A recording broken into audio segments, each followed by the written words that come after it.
It is the 29th of June 2020. The world that we live in today is in so many ways very different to the one that we were experiencing when we last met as a profession at the Planning Convention in 2019. Whilst global challenges such as climate change have not gone away, our focus has shifted over the last few months to respond to the immediate threat of the COVID-19 pandemic. Many lives have been lost. Many families and businesses have been affected. Although life as we knew it in 2019 will not return, the time has now come to think about and plan for the recovery. We need plans, policies and actions that together will support a greener, place-based recovery that responds not only to the lessons learned from the pandemic, but also to the challenges that we were grappling with this time last year, most notably climate change. These have not gone away. Whilst it is important that we act quickly to support the restoration of our economy, we need to ensure that short-term quick fixes do not prejudice longer-term actions. So it is vitally important to plan for the world that we want and that we need. The future that we have will be the future that we choose. So I am very proud to be launching today the RTPI's new campaign called Plan the World We Need. This campaign is targeted at governments within the UK, the media, stakeholders, influencers, and indeed anyone who has an interest in the future of our places and spaces. Its purpose is to promote the key role of planners and planning in creating a better, greener, post-COVID-19 world. Hashtag Plan the World We Need.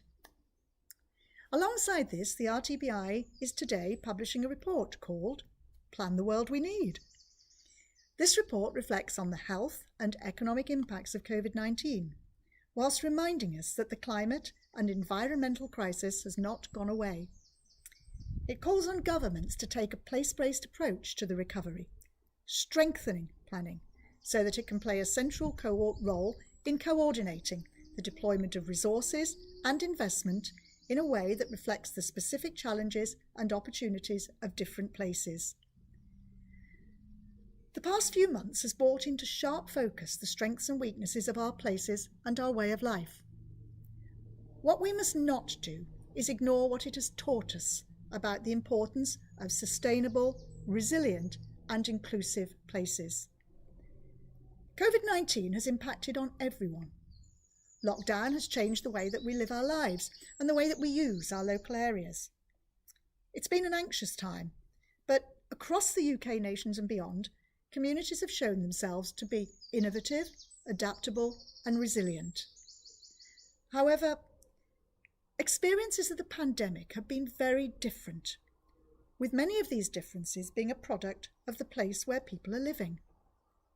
The pandemic has been a story of inequality.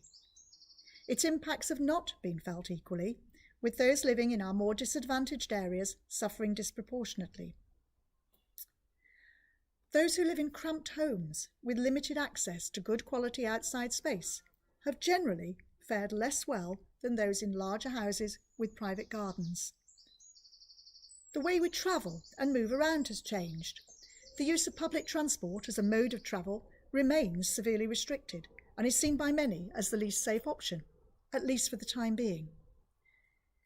Reductions in travel by road, rail and air as a result of lockdown have, however, had positive benefits, with air quality improving and carbon emissions decreasing. We have seen new pop-up cycle lanes and wider pavements appearing, with the support of local communities, all of which have shown people that the way we travel around can be different, and that this can improve the health of many living in our cities. It has reinvigorated the debate around a greener future and shown that things can change for the better and that they can change very quickly. The pandemic has also shown the strength that comes from being part of a community and the importance of community support networks.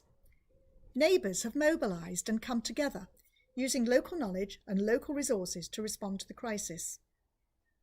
As we plan for the future, we need to listen to the local voice.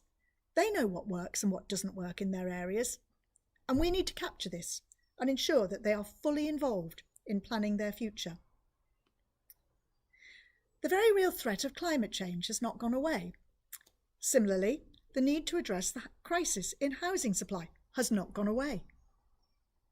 The difference between the COVID-19 crisis and the other crises that we have is that we've been given ample notice of their arrival.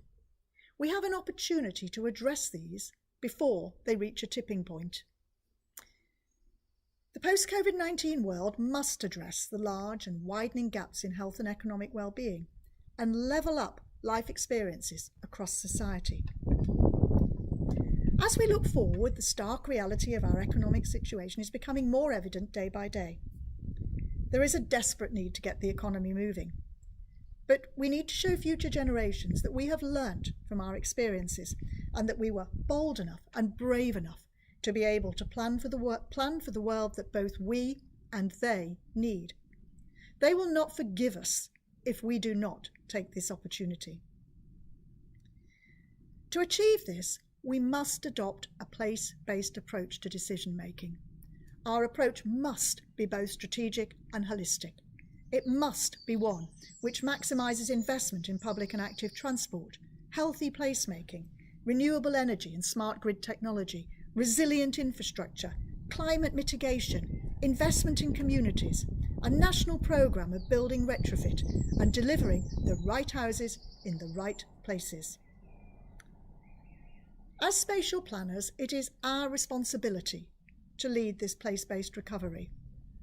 Spatial planners have the skills and expertise to bring together and balance competing needs and demands and create resilient, sustainable places that support strong communities, both for those alive today and for generations to come.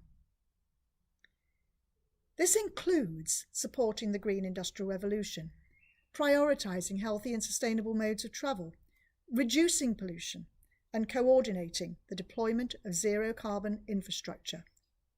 The increased use of new technology will be key to this.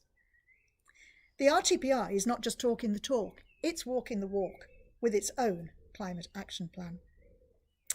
So, what do we need to do as a profession as we take on this leadership role?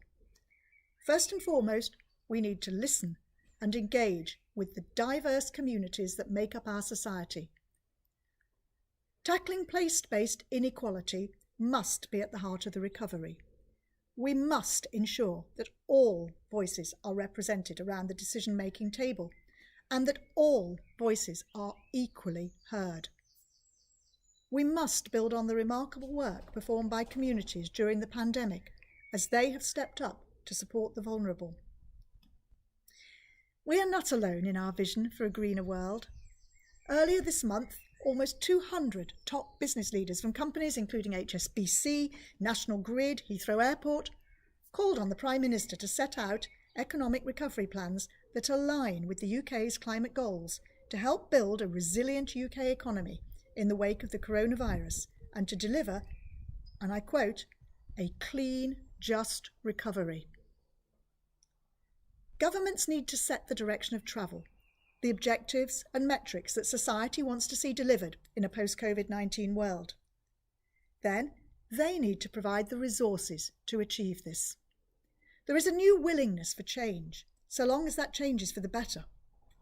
So, in conclusion, the messages of the RTPI campaign, Plan the World We Need, have a resonance across communities, across nations, and across the world.